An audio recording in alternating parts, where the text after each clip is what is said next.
بسم الله الرحمن الرحيم.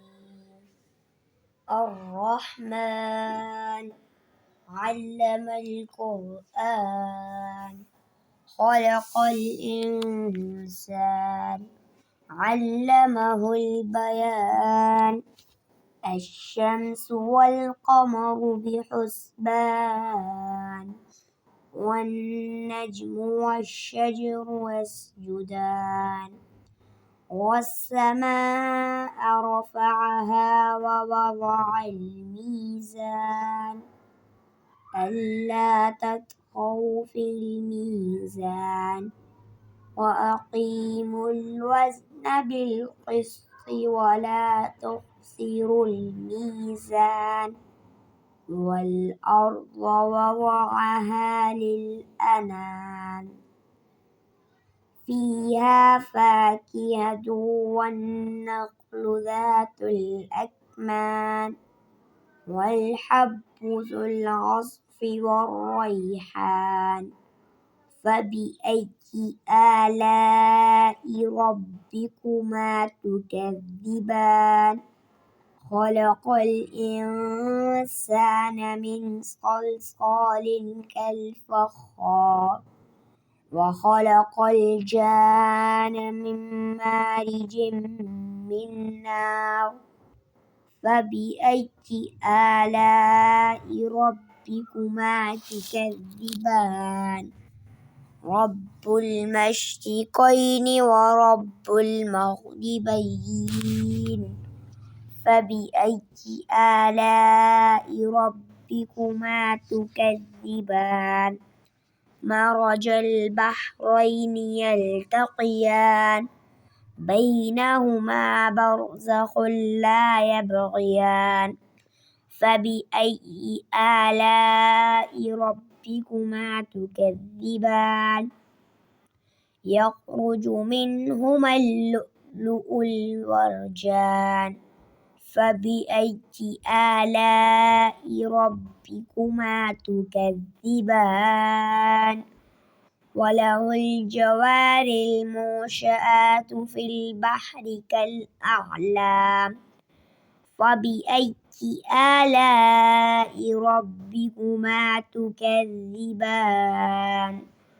كل من عليها فان ويبقى وجه ربك ذو الجلال والإكرام.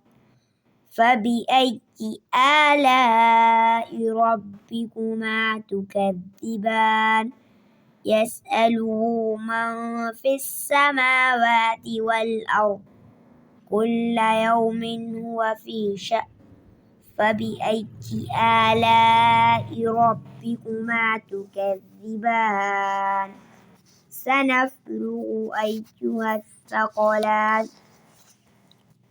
فبأي آلاء ربكما تكذبان؟ يا معشر الجن والإنس إن استطعتم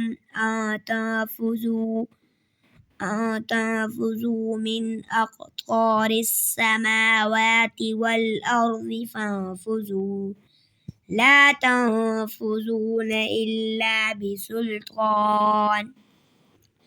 فبأي آلاء ربكما تكذبان؟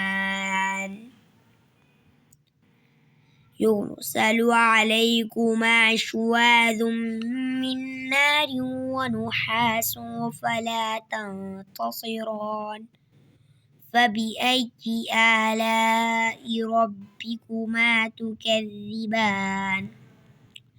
فإذا انشقت السماء فكانت وردة كالدهان. فبأي آلاء ربكما تكذبان؟ فيومئذ لا يسأل عن ذنبه إنس ولا جان. فبأي آلاء ربكما تكذبان؟ يعرف المجرمون بسيماهم فيؤخذ بالنواصي والأقدام. فبأي آلاء ربكما تكذبان هذه جهنم التي يكذب بها المجرمون يطوفون بينها وبين حميم آن فبأي آلاء ربكما تكذبان ولمن خاف مقام ربه جنتان فبأي آلاء ربكما تكذبان ذواتا أفنان فبأي آلاء ربكما تكذبان فيهما عينان تجريان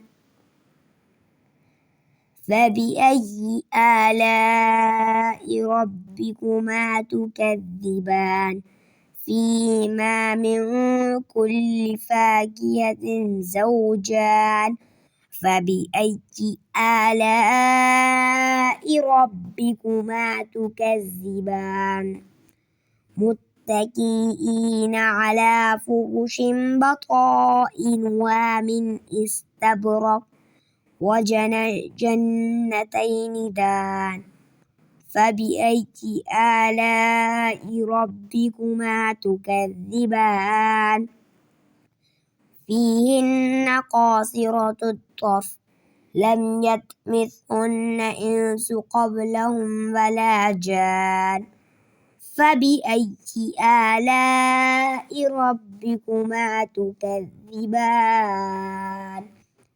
كأنهن الياقوت والمرجان فبأي آلاء ربكما تكذبان هل جزاء الإحسان إلا الإحسان فبأي آلاء ربكما تكذبان ومن دونهما جنتان فبأي آلاء ربكما تكذبان مدهامتان فبأي آلاء ربكما تكذبان فيهما عينان نضاختان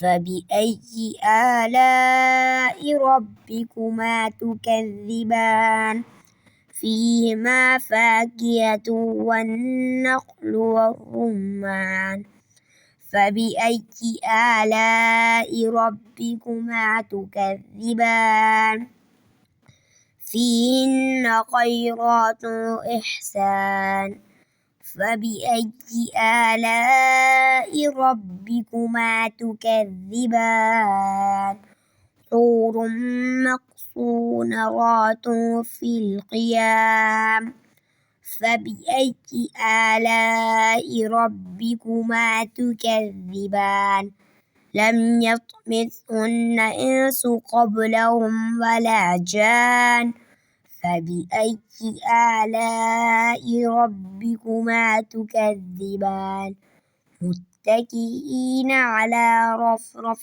خضر وعبقري حسان فبأي آلاء ربكما تكذبان تبارك اسم ربك ذي الجلال والإكرام